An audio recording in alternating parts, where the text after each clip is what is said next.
Doncs jo avui he vingut a fer-vos una activitat que li diem l'activitat prèvia al Dia de la Diversitat.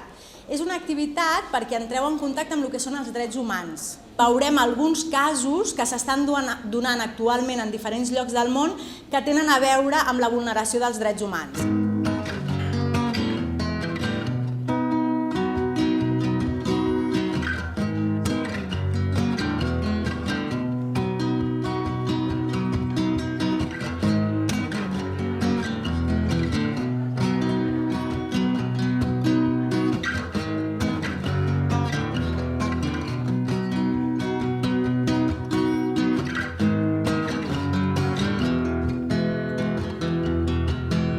Doncs amb aquesta activitat hem entrat en contacte amb els drets humans i el Dia de la Diversitat a l'Espai Jove Fontana el que farem és conèixer les entitats que treballen pels drets humans a Barcelona.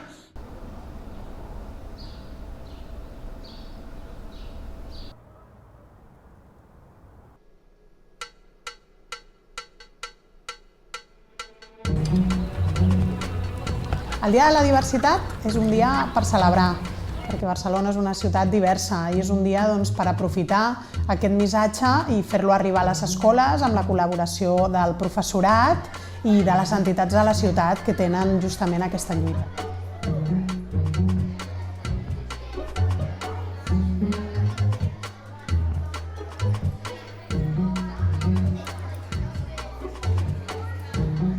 Crec que més que una de les coses més interessants és el format en el que els alumnes hi participen directament i ho poden veure.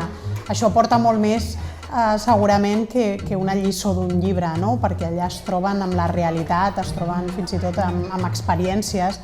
Hem estat fent una sèrie de tallers i hem parlat sobre les orientacions sexuals i el bullying. Hem anat a escoltar una senyora que era cega, que es deia Paquita i ens va explicar sobre com ajudar els nois i les noies que són cegues.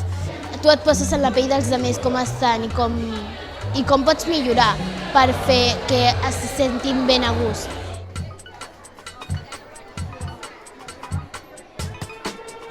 Una de les novetats justament d'aquest any era la intervenció i la participació del professorat en l'activitat del Dia de la Diversitat. Crec que és important que no només ens centrem en l'aprenentatge dels alumnes, sinó que també ho fem de manera oberta i participada amb el professorat que els acompanya i d'alguna manera arribant també i veient estratègies d'arribar a les famílies.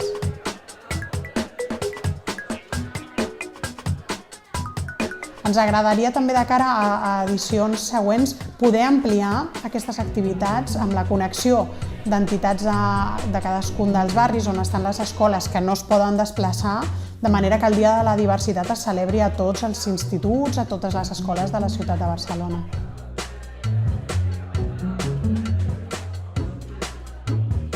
Me ha hecho pensar que da igual la orientación sexual que tenga. Es una persona más y si le gustan los hombres o si le gustan las mujeres, da igual.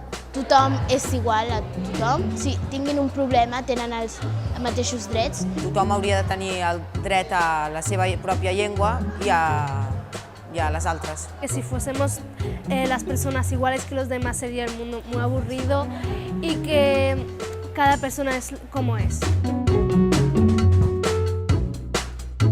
És important que coneguin que ells també són subjectes de drets, que ells també hi poden participar i, per tant, una de les línies també que portem des d'aquesta regidoria és garantir i és impulsar la participació social, comunitària i fins i tot política de la infància i de l'adolescència.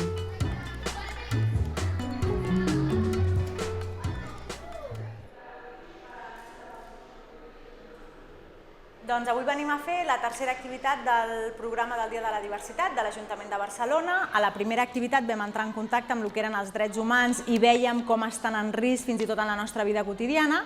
Després va venir el Dia de la Diversitat, que veu estar a l'Espai Jove Fontana i veu conèixer entitats que treballen pels drets humans a Barcelona. I avui d'alguna manera fem una activitat en la que recollim la informació que heu anat acumulant en tot el programa i us demanem amb què us voldríeu implicar amb tots aquests temes dels drets humans a Barcelona.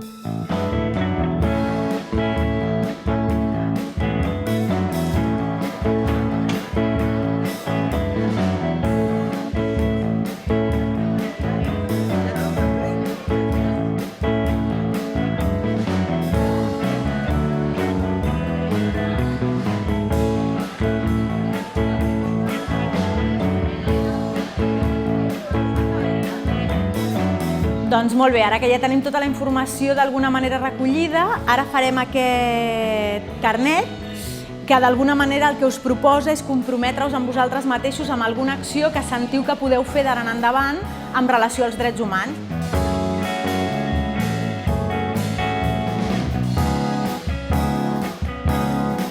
Jo em comprometo a ensenyar-li la llengua als que no la sàpiguen. Jo em comprometo a no burlar-me d'altres cultures. Jo em comprometo a respectar tothom, sigui diferent la seva cultura, la raça, etc. Jo em comprometo a respectar qualsevol persona amb igualtat.